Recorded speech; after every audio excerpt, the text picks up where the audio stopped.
అందరికీ నమస్కారము. ఈరోజు జిల్లా కోర్టు అంటే అనంతపురం జిల్లా ఆంధ్రప్రదేశ్లో 40 ఏళ్ళ తర్వాత ఒక ముద్దాయికి అక్విటల్ అని తీర్పునిచ్చిన అత్యున్నత న్యాయస్థానం జిల్లాకు సంబంధించి సీనియర్ సివిల్ జడ్జ్ కోర్టు. దాంట్లో లక్ష్మణ అనే ముద్దాయి ఎవరైతే ఉన్నారో ఆయన నేరాలని ఆరోపించబడ్డాయి. క్రైమ్ నంబర్ 5/87 అనే క్రైమ్ నంబర్లో ఈ యొక్క ముద్దాయిని నేరాలు ఆపోబడ్డాయి.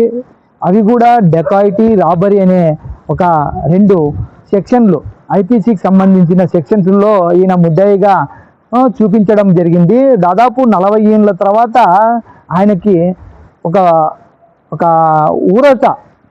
ప్రతిసారి ఆయనని ఎంతో విధంగా ఇబ్బంది పెట్టిన పోలీసులు ఇప్పుడు జడ్జి గారు ఇచ్చిన తీర్పుతో ఆయనకి ఎంతో సంతోషం కలిగింది. దాదాపు 8 నెలల నుండి ఇది 8వ నెల. దాదాపు గత సంవత్సరం 30వ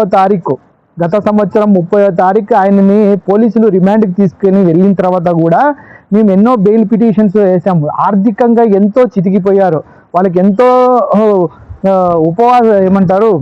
రిలీఫ్ ఇప్పియల్ అనే కాన్సెప్ట్తో మేము ఎన్నో బెయిల్ వేసాము, కానీ దాన్ని సక్సెస్ కాలేకపోయినాము. ఎందుకంటే 40 ఏళ్ళ నుండి పెండింగ్ ఉన్న కేసుకి బెయిల్ రాదు అనేది అందరికీ తెలుసు. కానీ ఎక్కడా కూడా వాళ్ళ పిల్లలు కానీ పెద్దలు కానీ ఎవరు లేరు.